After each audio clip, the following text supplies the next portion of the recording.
Hi, everyone.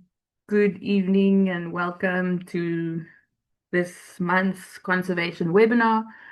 My name is Martina Triernicht and I am the Botanical Society's Conservation Project Manager. I just want to say welcome to everyone from across the country. I see we have people dialing in from the Northwest, also from Gauteng, many places in the Western Cape, like the West Coast, Betty's Bay. So from our side, just a warm welcome. I will introduce our three speakers to you this evening in a minute or two. Just wanting to remind all our audience that the webinar will be available afterwards on the BOTSOC website, and the link to the conservation webinars is posted in the chat.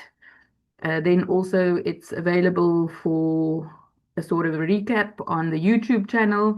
And so please make use of those channels should you wish to refer anyone to some of the exciting content and the stories that we have to share with you this evening. So tonight is all about urban conservation. We're focusing in this webinar on wild cities, connecting nature in urban landscapes. And it's especially in light of the recent City Nature Challenge, which many of you might be participating in. We are currently in the identification window period until the 10th of May. So many of you might have uploaded your observations. I do note that there's been some complaints about the iNaturalist platform and that it's just not able to handle so many of the observations, but I'm sure they will sort it out for us quickly. And then all the results from the City Nature Challenge will be made available or announced by the 13th of May. So that's why we've chosen this theme as sort of urban conservation, and our three speakers tonight. First up, we're going to listen to Jacques van der Merwe, who is the biodiversity network coordinator for the city of Cape Town. I'll introduce Jacques in a moment. Then we're going to hand over to Lynette Munroe. So Lynette works for NatureConnect, based in Cape Town as well. And then our third speaker, Ceinwen Smith, is the executive director of the Incungcu Sunbird Restoration Project. See, Ceinwen, I've practiced that a few times. Hope I got it right. Yeah, so without further ado, I'm going to introduce Jacques van der Merwe. Jacques is based in the city of Cape Town, as I've said, and the environmental management department for the city of Cape Town. So Jacques' work very much focuses on expanding the network of protected areas within the boundaries of the city. And they use tools such as conservation stewardship and the acquisition of land, and ultimately trying to guide development applications that require ecological mitigation. So Jacques, I'm going to hand over to you so that you can break that down for us, and yeah, just to showcase some of the work that the city is involved in. Thank you very much. Thanks so much, Martina. Yeah, thanks. I see there's a couple of familiar faces in the room as well. So some of our crew ladies. Yeah, so let me share my screen. Share. And then let's hope this thing does what it's supposed to do. Just go on preview, yeah, and then just switch to the other screen. Switch the screens again. Okay. Yeah. Okay, and let me switch off my video. Let me see, how do I do that? There we go. Okay, so that'll help with the bandwidth a little bit. Okay, so today I'm giving hopefully a quick presentation on our urban biodiversity initiatives within the city of Cape Town, specifically with a focus on protected area expansion, as that's sort of where I'm focused most of my time on. And looking at sort of some of the smaller, more challenging ones to the sort of the bigger urban conservation landscapes in the city. Let's see. Slideshow moved. Okay. Why is it important to prioritize protected area expansion and conservation within the context of a metropolitan city? Now, Cape Town is quite unique in the world. In 2017, the United Nations City and Biodiversity Outlook Project voted Cape Town the most biodiverse city in the world. So that is very spectacular if you consider we're competing against cities like in Brazil, which are in the tropics, which also have tremendous biodiversity. We've got 2 World Heritage Sites in Cape Town, 3 biosphere reserves. Table Mountain is a 7 Wonders of Nature site. We've got 20 vegetation types or ecosystems, and 7 of them are endemic to the city. All of them are very threatened, 11 critically endangered, 7 endangered, 1 vulnerable, and only 1 least concerned, so Cape Seashore vegetation. We've got over 3,000 species of plants in the city. 406 of those are threatened with extinction. So that's a really, really high number. And 551 are what we call species of conservation concern. Is that species, if we don't make an effort, so those species will also become threatened in the short to medium term. And obviously, given that it's a city, immense pressure for sustainable economic development. So for protected area expansion, we utilize 2 primary mechanisms, proactive and reactive. So proactive is the funner, more fun one, where you can get your best gains. And then reactive is development linked, and it's usually always accompanies the loss of vegetation and then the offsetting or set asides. For proactive, we work with Cape Nature on the Conservation Stewardship Program. The state also owns a lot of land in the city, so we can vest land from Department of Infrastructure for nature conservation with Cape Nature and the city managing it, and then reservations of city land for nature conservation, and then land acquisitions, which is the really nice one that we have resources to get into in biodiversity land banking, and that biodiversity land banking in itself is a 40-minute presentation. And then on the reactive side, so the city is a authority in terms of the Spatial Planning and Land Use Management Act. So in terms of consent use applications, so we get people need to get permission from the city, and then development applications through our EIA process and the National Environmental Management Act, where DEDP is the competent authority and the city is then the commenting authority. And often the 2 go together, and we try and make sure that everything we plan to both of these sort of align to each other. The first corridor that I want to speak to is Harmony Flats. So those of you that don't know where Harmony Flats is, that sits in Gordons Bay, sort of just on the coastal side of the N2. And it's a tiny little nature reserve nestled into the Gordons Bay Strand area. So there's a map of the Harmony Flats corridor with Harmony Flats at the top. And those little red bits are natural vegetation or near natural vegetation. And then the green are Labelle Conservation Area to the lower ones and Somerville Conservation Area below that. So Harmony Flats has quite a long history. It's the only significant, and I may say significant, it's only 9 hectares of Lawrenceford alluvium fynbos in protection. It's got 57 threatened plant species, which is a spectacular number of threatened species for only 9 hectares. It was officially declared in 1986. It was managed by Cape Nature until 2005, and then since then the city has taken ownership of it, and it's managed as part of one of the city's nature reserves. Not much effort has gone into the corridor, but in the past 10 years, my colleague Andre Rousseau, he's been working really hard in this corridor, and we've been able to establish Morkel's Cottage, which is around 5 hectares in 2020, which is city-owned land. Somerville Conservation Area, which is a partnership between Cape Nature and the city on a private conservation area.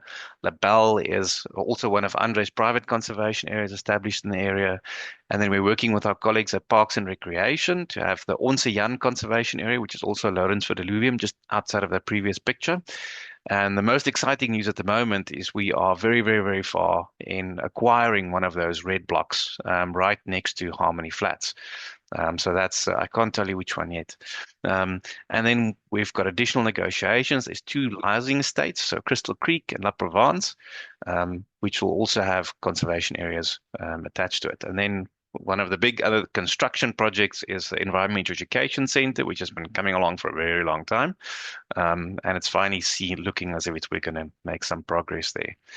And these are just some of the critically endangered species that we found at Harmony Flats, and all of these are really spectacularly rare. And without Harmony Flats, there wouldn't be any significant conservation areas to protect these. The next one is the Melkbos-Duinefontein corridor. So this is a corridor that links Blouberg Nature Reserve in the south to Kuberg Nature Reserve in the north. Blouberg Nature Reserve is divided into two primary sections, so the coastal section and the inland section. And the coastal section sits just south of Melkbos-Strand, and it's bordered by the sea and the R27. And then the inland section sits more on the Morningstar side. So again, the R27 in the middle, and then the Blouberg Hill going down into the flats on the other side. And then the Melkbos corridor has been an area that we're trying to focus on the last little bit. So it was earmarked for housing a long time ago. But because it sits within the 5-kilometer nuclear precautionary action zone for Kuberg, so there's not a lot of housing happening there at the moment. So the city has been making use of that opportunity to try and secure some additional land for conservation.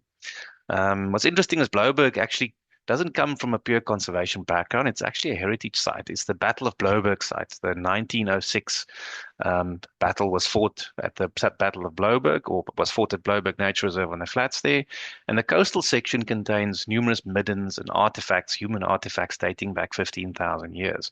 So Blouberg Nature Reserve was proclaimed in 2017. It's got 95 threatened plant species on it, so including one extinct species, which we only discovered the other day, Spalathus variegata. And by the time we figured out what it was, we just put an ecological burn through them. So we burned the last plants, but they love fire, so they should come back really nicely. It's just we won't be able to confirm for the next 2-3 years how well they're doing. And what I love about Blouberg is it's got this amazing coastal link where you can stand on the beach and then walk from the beach into the Strandveld, onto the Renosterveld koppies, and then down onto the acid flats and into the wetlands. This east-west connectivity is amazing. And also the north-south link. So these are great for climate change adaptation. Yeah, so as I said, we've been working on the southern corridor is entirely a reactive one. So all the land south of Blouberg is owned by developers. And through the development process and EIAs and offsets, we're slowly starting to build a corridor there as well over the past 26 years, but it's quite challenging. North is where we can work proactively outside the urban edge.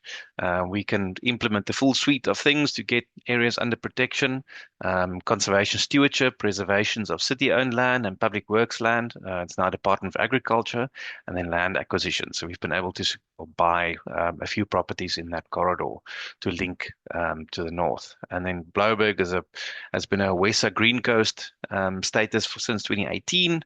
It's a provincial heritage site since 2021. And it's one of the largest scale active restoration projects in the world. Over 500 hectares of Cape Flat sand was currently under active rehabilitation. And that little tweet on the right-hand side is actually from the International Space Station. So you can't see the Great Wall of China from space, but you can see our Cape Flat sand restoration project from space. And we've got the evidence here from the International Space Station. These are just some of the really spectacular plants at Blouberg, Gladiolus chryseus on the coast, and then that Spalathus variegata that Petra and Jan. So Petra, I think, is on the call today. So they found it actually back in 2019, and it was only positively identified about 2 or 3 weeks ago. So this is very, very new. And then there we set it on fire. So now we have to wait for it to grow back again, but they love fire, so it's all good. And we've also got these spectacular Ceruria as part of the Protea family that grows in this Friends patch. Really nice vegetation.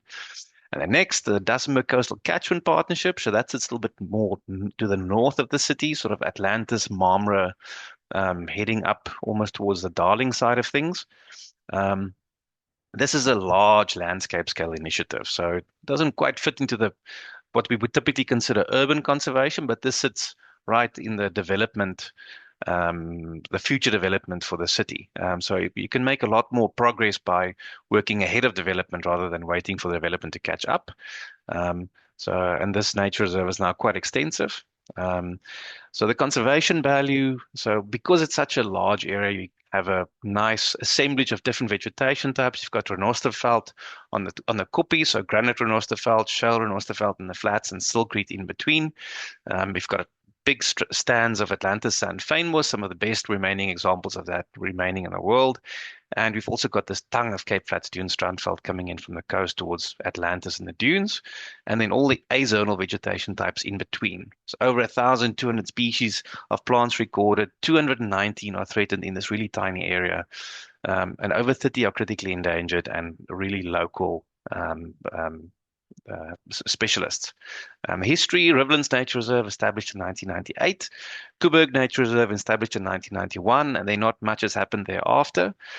So we've been working on Witsands Aquifer Nature Reserve, established in 2017. So it was about 1,700 hectares around the dunes and the Witsands Aquifer to protect the actual aquifer.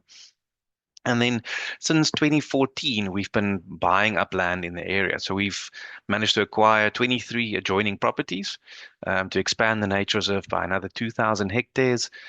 So there's some land from Public Works that was vested into the nature reserve, another 1,400 hectares and 900 hectares of city-owned land, making it 6,100 hectares at the moment.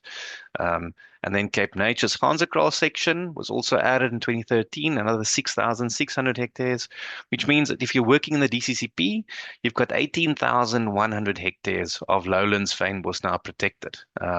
And it's all connected to each other. So that's the other amazing thing. So if you walk from Koeberg Nature Reserve, from the entrance to Koeberg Nature Reserve, you can walk all the way to the offices for Riverlands Nature Reserve without ever leaving a protected area. So which is amazing. I wouldn't advise it. It's more far. But you can actually do that now. And the Atlantis Dunes, so our gateway, our buildings that we constructed here at the dunes, was opened in 2018. We now receive over 10,000 visitors per month during the summer season. So that's more people visiting Atlantis Dunes than people visiting Kirstenbosch. This is just another, like a picture of the granite outcrop in the reserve that burnt last year. And then sort of the takeaway message is nobody can do anything alone. No man is an island. So partnerships are absolutely critical for this type of work that we're in. And often conservation nowadays is considered the bad guy in town. So because we're blocking a development and we're blocking progress. So we use our partners extensively. Table Mountain Fund for funding has been funding us the whole time. Cape Nature through the Conservation Stewardship Program. I'm not going to get into all of the Department of Agriculture, NatureConnect, Wilderness Foundation, WWF, BirdLife, Sanbian Crew. So none of what we've accomplished is possible without them. This is just a little summary. I just focus on 3 little core areas that we've been working on. But in March, so just last month, so we updated this list again. So we have 8 new nature reserves, which are currently in process of being proclaimed, and we're expanding on 10 nature reserves. So we went from 16 to 24 nature reserves very, very quickly, just in the last couple of years. And that is about it. So if anybody has any questions, yeah, I think I've stuck to my time relatively well. So I think the questions might be afterwards, but thank you very much. I appreciate your time. Thank you, Jacques. Thank you for that very nice overview, of what the city is doing to sort of be both proactive and reactive in terms of securing biodiversity, land segments and corridors, connecting the different pieces. I think your photographs are really nice also, and you've given us a really good spatial overview of where the city works, covering the east to the west end. So thank you very much for that. I also note, there's some nice comments for you in the chat. No direct questions at this stage.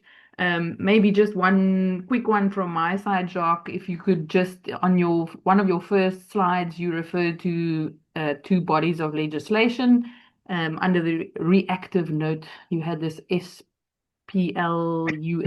I believe, SPLUMA and NEMA. Could you just briefly explain to our audience what those 2 are and why they are significant?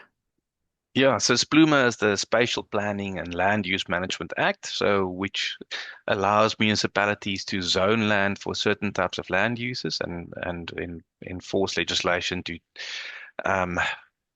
start my video and to try and move land use in a specific direction so everybody can get along together and pick the best places to do what. And then NEMA is the National Environmental Management Act, which is the act under which EIAs falls, and that is Department of Environmental Affairs and Development Planning is the competent authority there. And there's a lot of overlap between the two. So the municipality gives permission in terms of land use for within the municipality, and Department of Environmental Affairs gives permission in terms of land use from an environmental perspective. And we try and work quite closely in partnership with each other so we don't contradict each other and make sure that everybody is on the same page. And again, it comes back to partnerships. If you don't have those partnerships, so it makes it very difficult to progress properly.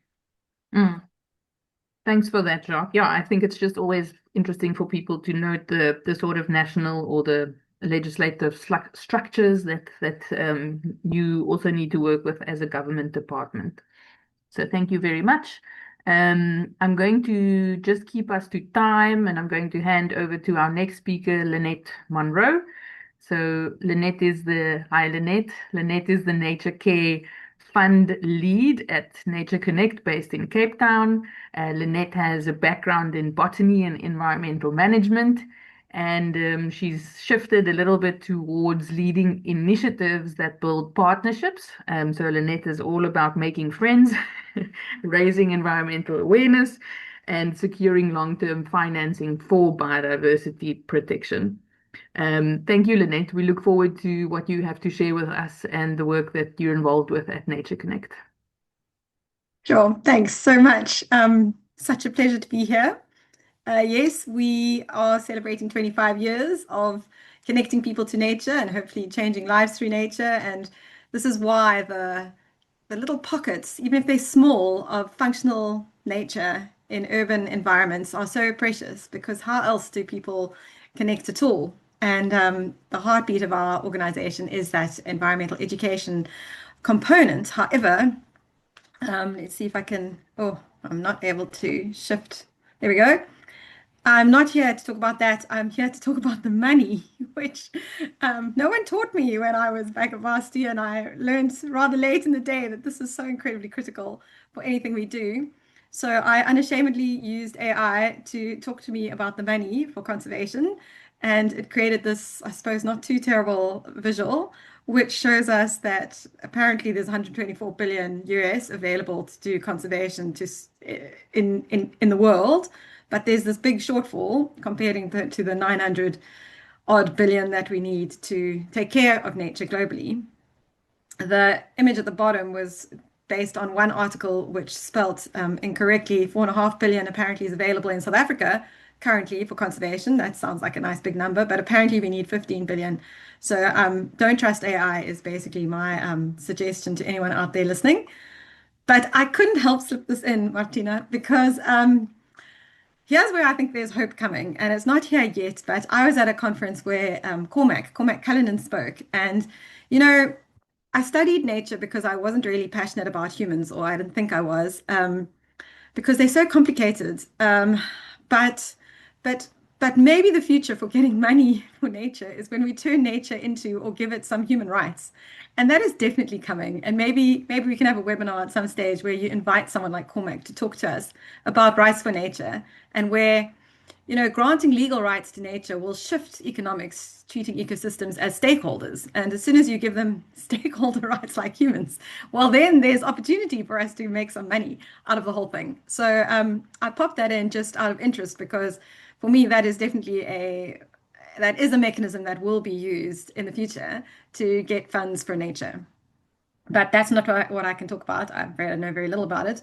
Know a little bit more about this, which you've all just heard about in a quick whistle-stop tour, thanks Jacques, on how precious the city of Cape Town is, and that it got the dubious title of being the plant species extinction capital of the world, because we have such high levels of such diversity squashed into such a small area. Wherever we go, we really trample on and lose species. And then I've got a picture from City of Cape Town's biodiversity network, where the white is what's already been built upon and gone, but there are little patches of light and hope, which contains the stuff that we can still rescue. So the question is how do we get money to do that? And the way I thought I could simplify it is to talk about the three streams which NatureConnect have almost inadvertently picked up long before my time with the organization.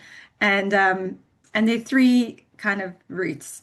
So there's two which are compulsory. And if you want to link back to Jacques' talk, he called them reactive funding mechanisms, reactive mechanisms in the development process, where land would definitely be lost, and hopefully some land would also be secured as part of a deal. And so then there were rules around giving money towards conservation. But let's start on the right with the voluntary, which we're all much more familiar with, which is where philanthropy or corporate social governance are routes that can give us funding towards whatever we're trying to do. And we do go and approach those for money for conservation. Oh, I've just started an echo. Is it all right on your side, Martina? There is an echo. It must be a device on your side, Lynette. Okay, mine is probably off, but that sounds better. I do have a daughter wandering around though. Told her to behave. Sorry, guys. But yeah, it seems to have gone. The other voluntary mechanism, which we're trying to explore more and more, are things called city improvement districts, which are also around the country. But city improvement districts are where there, as many of you will know, additional income is received from geographical areas that is supposed to deal with crime, greening and social development. And what we're trying to do is persuade folk involved in the greening component to look more towards ecological restoration rather than like trim the kikuyu and the bushes for safety, and use the money to do something better with it from an ecological perspective. So that's kind of the pot that's historical and everybody really knows about, I think. Then there's the mandatory on the far left image, which I won't talk much about either. It's simply fines during construction. I still feel there's lots of room to get organized with fines that are meaningful on the developer's pocket, and which are then collected and organized in a process which is transparent and defendable and can generate some proper money for conservation if it were managed. But right now that isn't happening to my knowledge in an organized way. But we do have relationships with some environmental consultants who, should a developer step out of line, the control officer will issue the fine and it'll be collected. And we work with our partners, which would be the city mostly, to say, well, where should this money go? And it gets spent on that. But what I'm really here to talk about is the mandatory middle one about levies or a stable income stream after the development has gone ahead. I wanted to toss in here a quote that popped up when I was preparing, which was saying, supporting conservation really has to go beyond corporate social responsibilities, and it needs to be incorporated into the core of how businesses operate, no longer a nice to have.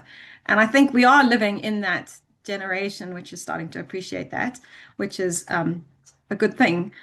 And then I used AI again to say, oh, really, are we? Show me how. And it produced this cute little table where, for those of us who are like over 50 like me, we know the traditional view of what was going on.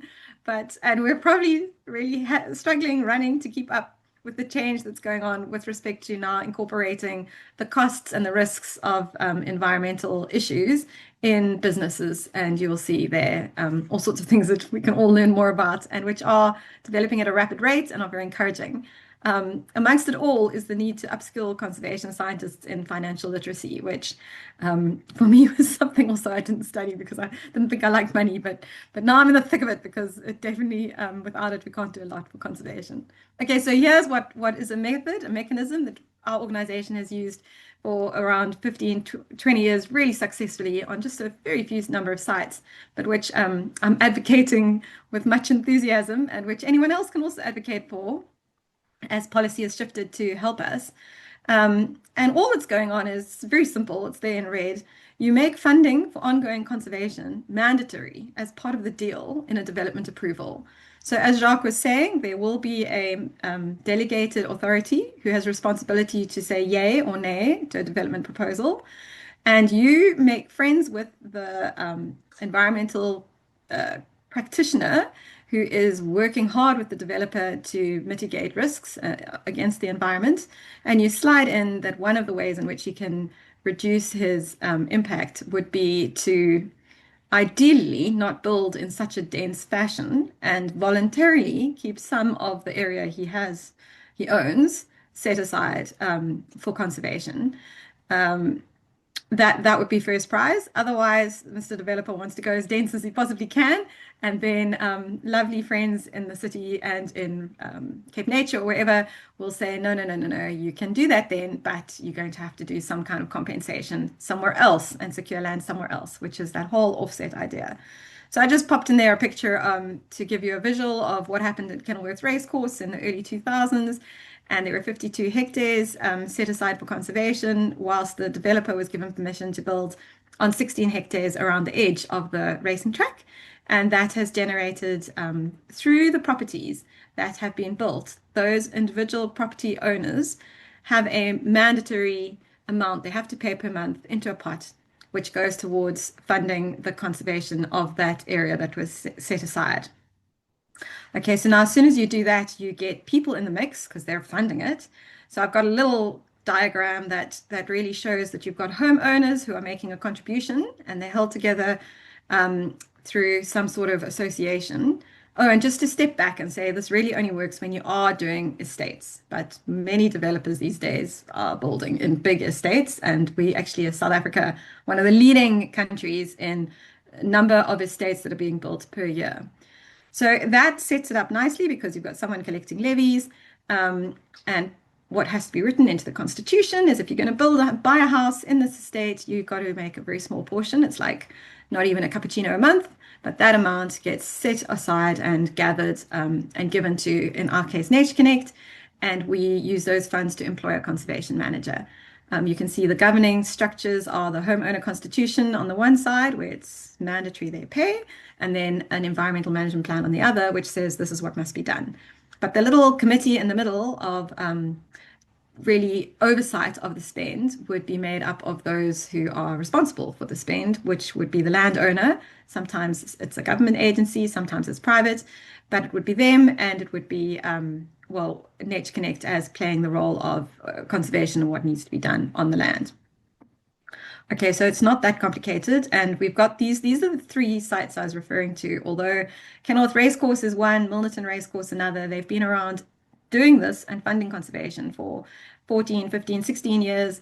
And in Muizenberg East, there's a chap on the call called Sarai, and he introduced himself as saying, or she, sorry, I don't know, as desperate to set up a corridor in Muizenberg. So come and speak to me, because there are like 8 unlucky housing estates who were told that in order to develop all those years ago, they had to do some kind of funding for conservation in perpetuity mechanism. And I don't know why this wasn't picked up for any future developments in Muizenberg and beyond, but these guys are paying, and there is a corridor, and yeah, it'd be lovely to chat more with you afterwards. So really all that happens is that money, right, as you can see at the bottom of the screen, the money comes in from the Homeowners Association or the Master Property Owners Association. That's where the money comes in from. And it can't go directly to the landowner if the land is owned by the city, because then perhaps it could be construed as a bribe. And so the Municipal Systems Finance Act says, you can't just give money to the city or the authority. It has to go through a middle party. So we're a non-profit and we're a trust, so we're able to receive that money. But the money goes so much further if you set up that partnership that Jacques was talking about with the landowner, if they are public agency. So if the land is owned by the city, which often becomes the case because the developer doesn't really want to have and be responsible for land which isn't generating return for him. So usually he's more than happy to donate that land to the city, and then the city takes responsibility for caring for it. So if the city owns the land, then they got the vested interest and the mandate to work with you to care for that land. So then the private funding augments what the city is trying to do anyway on that land. So what we've set up in all of those 3 examples that I showed you earlier is the money that comes in to NatureConnect is where NatureConnect funds the warm body and pays for that warm body and recruits that warm body to work in conservation on that site. But then we second that person to the city, and they effectively become another member of the city staff. And then the city staff are able to resource the whole endeavor with protected PPE and a vehicle and a radio and an office and a computer, and are the line manager, which makes perfect sense because if they are the land owners, they're custodians of the land, they know what needs to be done on the land, so they should be the manager. So really what you're getting is a private funding stream that is now augmenting what the authorities want to do there anyway. I popped in City of Cape Town logo because that's who we've worked with for the last 25 years, but we're hoping to expand into the Swartland municipality shortly, doing something similar, and hopefully into the Overberg, because it just is such a no-brainer mechanism to generate funds for conservation. Okay, so this is this is kind of, those other ones were really old and we've had a chance to dive deeply into what works and what doesn't work since they've been around for so long. But the latest one coming through, you might recognize it, Jacques, but there's a riverine corridor running through, and the provincial agency has said for sure there has to be some sort of funding towards managing this. So the legal requirement is tick, it's in. As I'm getting more financially literate, man, oh man, you want to take hold of what's it, the seventh wonder of the world, which is compound interest. So can you get hold of the money and allow it to grow such that it can become some kind of pot that you can slough off forever? That's needing some proper negotiation with the developers and or get lawyers on your side. So we're going for getting lawyers on our side if we can, and putting in place exactly how that gets spent so that someone can't stick their hand up in the homeowners and say, no, let's rather buy security cameras or something rather than do the necessary conservation and rehabilitation work. So we're getting better at this. You can see then this mechanism does respond to many of the Sustainable Development Goals, which is lovely. My little pictures are in the way here of all the details, but we're getting, when you consider what the city is putting into just those 3 sites, plus the money coming privately, you're getting around 65K per hectare per annum. You're getting jobs created, you're getting high biodiversity land secured forever. You're getting about $500,000 a year coming in from the private homeowners. You've got residents with safe recreational outdoor environments, particularly now where they can connect to nature because it's this disconnect that's such a problem. You're getting the ecological services, urban green lungs, because our heartbeat at NatureConnect has historically and still is the education side. It's an outdoor classroom. And yeah, we've got a wonderful alumni where our staff then get recruited often into the city in permanent positions because they've worked so closely with them from the beginning. So yeah, that's what it is. We connect, create, care. We're trying to break that historical disconnect with communities and nature, communities at any age. We're starting to explore the tourism opportunities and just other mechanisms where nature is fundamental and where funding should be directed to support the nature because it's driving business. So creating occupational pathways for people in nature and then linking communities so that they don't just know about it. They're having to pay whether they like it or not often, and make a nature care contribution and be responsible for like planetary stewardship. So yeah, that's my story. Thanks. Yeah. Thank you, Lynette. Lots of good green lights going on for that talk and the perspective, and I think just the exceptional model. I did say at the beginning you're good at making friends. I'm not sure how popular you are in the property market or the HOAs, but I'm sure we can all take something from that, and just apply it and share that kind of vision with our networks going forward. Lynette, I didn't see any direct questions for you, but I'm going to take 2 questions, and I think they're more related to or directed to Jacques' talk. So Jacques, Lynette, you're welcome to stay on, no problem. And then Jacques, if you can just quickly switch on your camera. There's a question about the poaching of plants relating to the City of Cape Town's areas. How prominent is or how common is that? That's the first part of the question. How, just share some of your insights with us. And then also with the INAT observations added, I'm thinking probably it refers to the critically endangered species, how visible is that to others if on iNat, and is that a problem? So there's two questions there, the poaching of plants and then also the iNat observations and how people should go about it. Yeah, poaching of plants is a problem everywhere. So the second something becomes really rare, it becomes collectible, people want to collect them. And a lot of people don't see a problem with collecting seeds, for example. But if you look at something like Protea dorata, for which there are only 11 plants left in the world, if you collect 5 or 6 of those cones for your personal collection, that represents 40% of the gene pool for that entire species. So poaching is definitely a very big problem. So iNat is quite clever nowadays that it will filter out location accuracies for a lot of the really threatened ones. It'll do it for all the critically endangered ones. And like Azoaceae, a lot of the succulents that we find in the macro area, lots of them, the location accuracies are automatically obscured, so you can't see them on iNat. Yeah, so iNat does do its work. So, but it's also important that you are considerate when you are doing iNatting and you're posting things online. So if it's something which is really rare, and you post like 20 observations after each other, and one of them is obscured and the other 19 aren't, so somebody can pretty quickly figure out where that one obscured one is probably going to be. So often the idea would be to leave that one for a much later date and change the date and change a couple of things, to make it a bit more difficult to find it. Yeah. Yeah, bulbs is obviously very something that people like to collect as well. Yeah, sure. Thank you, Jacques, for that. Lynette, there's two questions for you in the chat, and I'm going to just maybe put one of them forward for now, and maybe you can respond to the second one in your own time while we move on to Ceinwen's talk. But so the question from Erika is, if you have 2 to 3 different developments within an urban area or conservancy, if we follow the idea put forward for funding, must the money collected from all the different HOAs be used specifically only towards conservation in each of those developments? That's a great question, and it really is going to be worked out.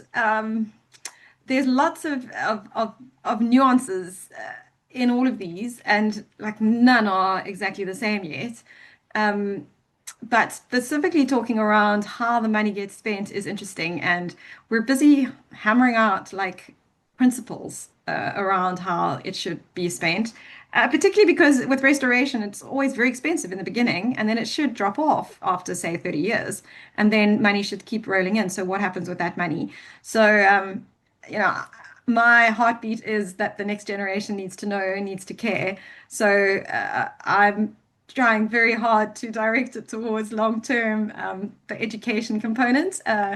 But often you've got to be so careful with loudest voice around the table, making movement. So just people like round your skills and become financially literate, like socially literate, marketing literate, persuasion. Yeah, get all those skills so that you can drive for what you're looking for. So there's no right or wrong, and it's a good question. Yeah, it's still being worked out. Thanks. Thanks for that, Lynette. So there's one more question from Grant in the webinar chat for you. If you could answer that maybe just briefly in text. Grant is saying he'd also love to connect with you. He's based in Gauteng. And then Jacques, there's a question from Gerard referring to the city's protected areas and also land invasions. I realize it's not your direct department, but if you can please just share some insights with Gerard as well in the chat, that would be great. And then we're going to hand over to Ceinwen. So Ceinwen, whenever you're ready, you can switch on your screen. And Ceinwen is our last speaker, and then we'll close off for the evening. Thanks, everyone.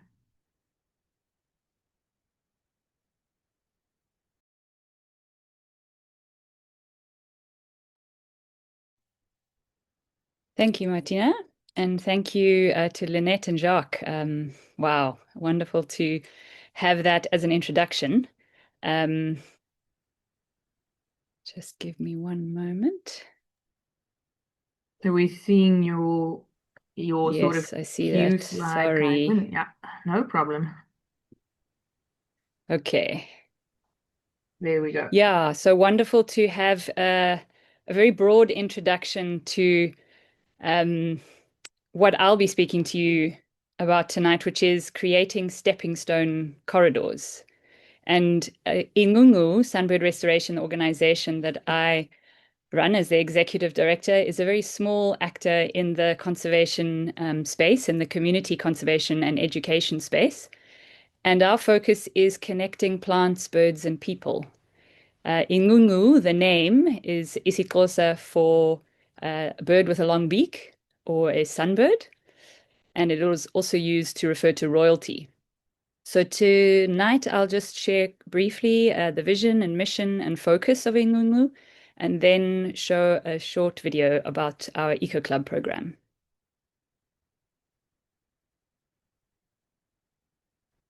Sorry. So Incungcu's vision is to create a stepping stone corridor across the Cape Flats. And as we saw from the presentations before, we have very little natural vegetation left on the Cape Flats, and this is critically important to create connectivity between the remaining patches. And Incungcu's corridor has this vision to connect Table Mountain National Park on the west side of Cape Town with the Boland Mountains on the east. And as you see in that circle, this is where we are currently. And our long-term vision is to grow all the way across the corridor, working with other organizations and partners as we grow. So our mission is to plant gardens for sunbirds, linking isolated patches of fynbos, and connecting schools and communities to nature. And in this way, connecting plants, birds, and people. So when I speak of stepping stones, just to give you an example of what these look like, these are, this is a graphic of the existing gardens in green circles, the new gardens in red, and the gray patches indicating green open space. This area is what we call a stepping stone node, and it is a cluster of 6 schools, or actually 8 schools. We are currently working in 6 of them.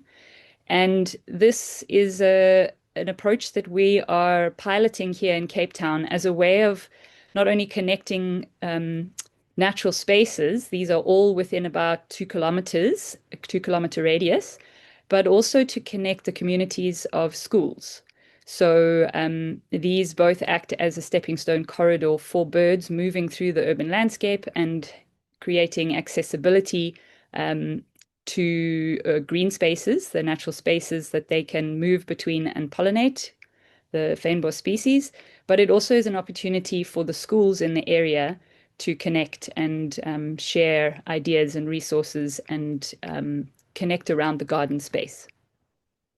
So our focus is based on 3 interconnected pillars as an organization. The first, as I mentioned, is strongly based in education, working in schools with learners both in the classroom, running programs in the classroom as well as outdoors in their gardens, and on field trips to nature reserves and national parks.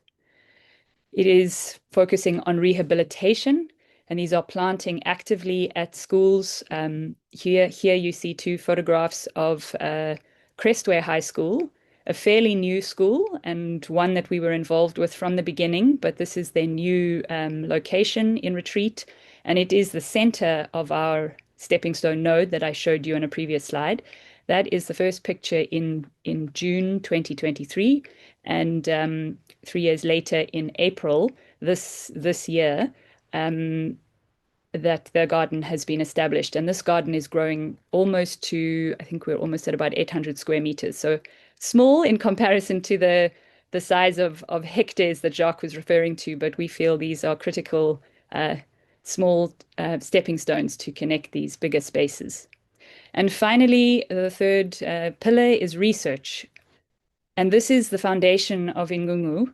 The work that we do was founded in a research project. And so we continue to monitor these gardens, doing bird counts, flower counts, and the learners are very much involved in the process of monthly monitoring, and then, of course, get to practice their skills when we visit when they go on field trips to nature reserves and get to see some of the other birds that they don't normally see in their gardens.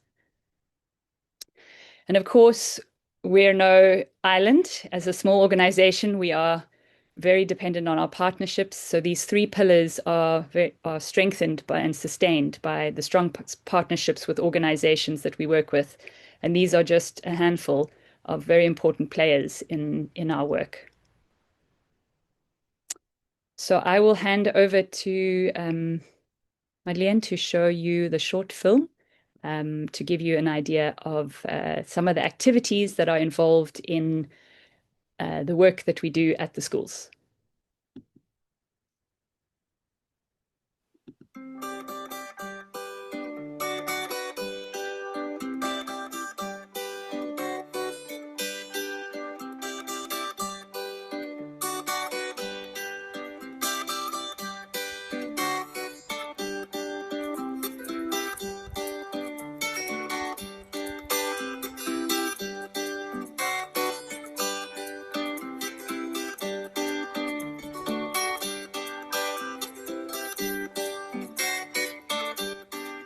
Incungcu Sunbird Restoration aims to heal the connection between plants, birds and people by planting indigenous gardens at schools that provide food for sunbirds and learning spaces for children.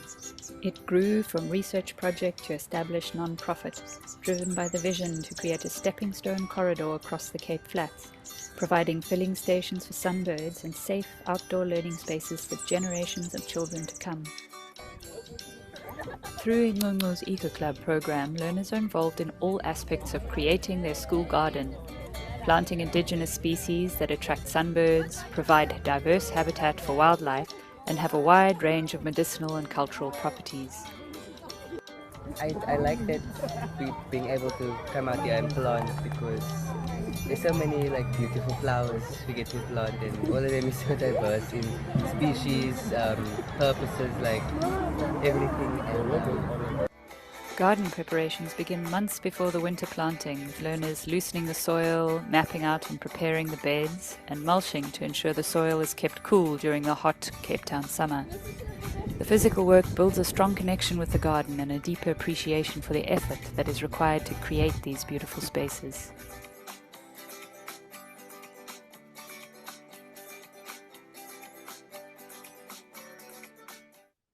But it's not all hard work. Several times a year, learners enjoy field trips and hikes, visiting local nature reserves, botanical gardens, and national parks, learning about Cape Town's unique natural heritage and celebrating our rich biodiversity while immersed in nature, most importantly, to have fun.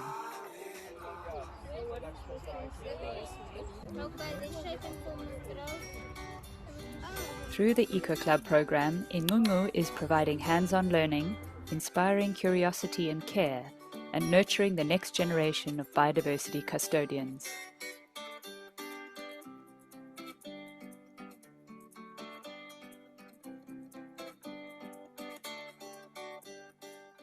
I actually see myself as a catalyst. If we have these schools being vegetated with nature-rich plants, it means that the city which was previously vegetated, connecting the Table Mountain, Muizenberg with the Gardens Bay, Paarl Mountains, you now have that pattern. You have the stepping stones across the city. Now imagine that. So you have a city that is developed, but you have a city that is connected through indigenous gardens that can sustain sugarbirds and sunbirds. So this is not the end, but this is the beginning.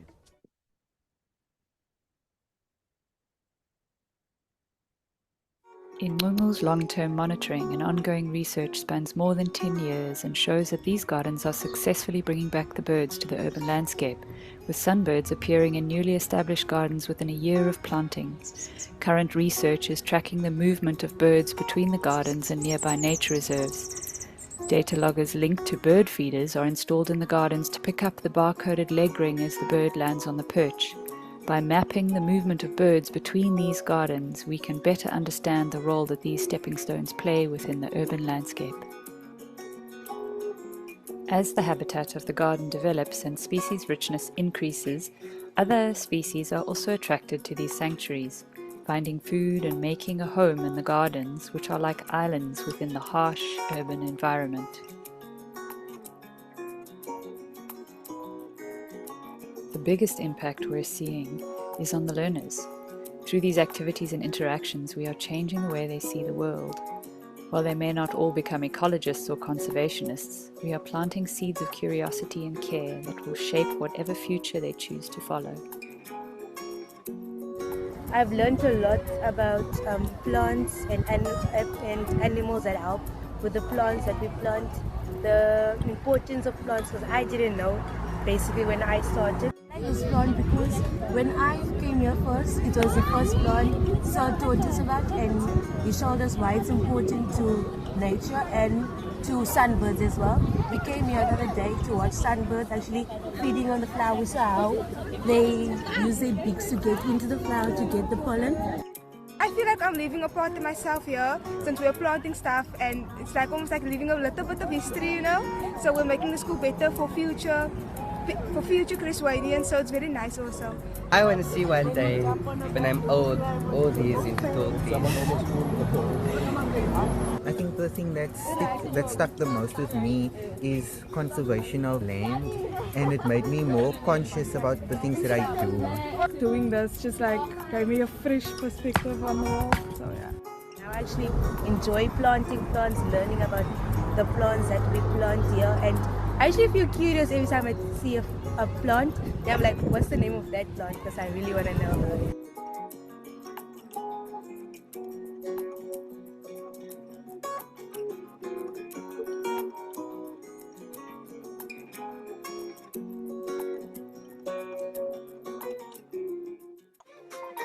You can join this incredible stepping stone journey by supporting Incungcu's Bakabadi campaigns, become a monthly donor, or get in touch if you'd like to fund a school or partner on a particular aspect of our work.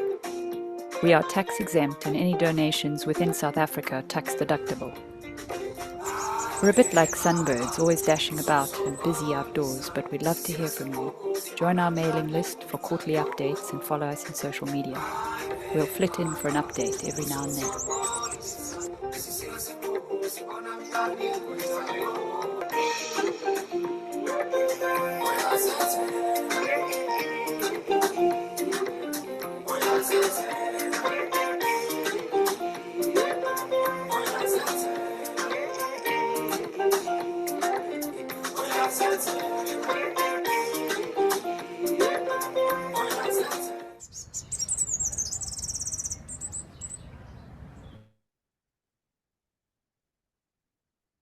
Nice, amazing work. Thank you, Ceinwen, for sharing that. And it's always nice to see that visually also captured in video material.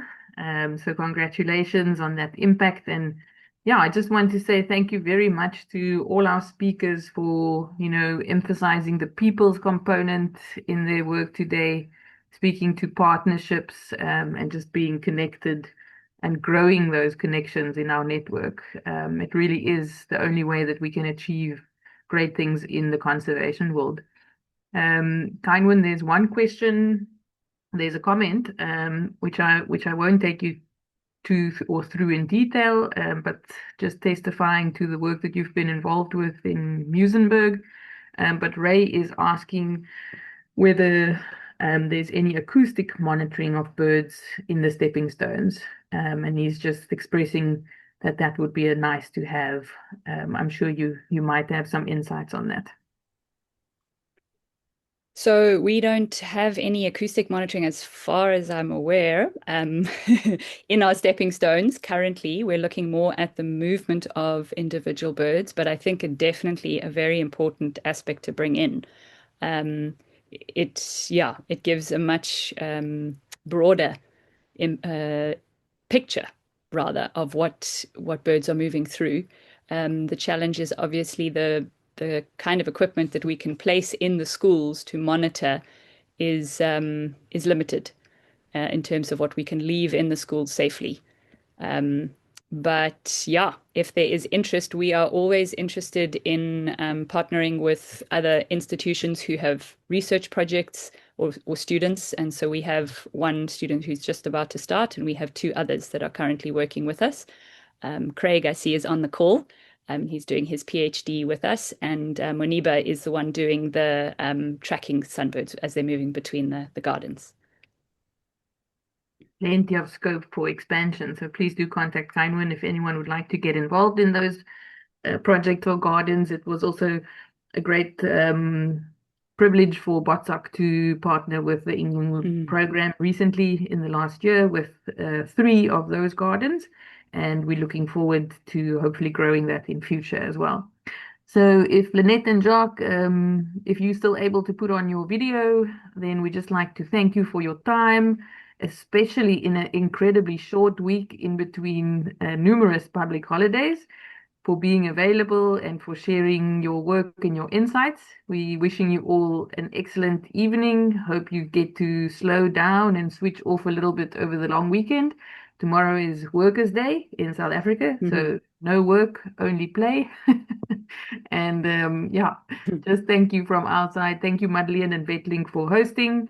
Thank you to our audience. We had a steady between 70 and 75 attendees. So really grateful for everyone's time. Yeah, have a good evening and we'll be in touch. Cherise will be hosting our next webinar at the end of May on the last Thursday. Thanks, everyone. Have a good evening. Wishing you all well.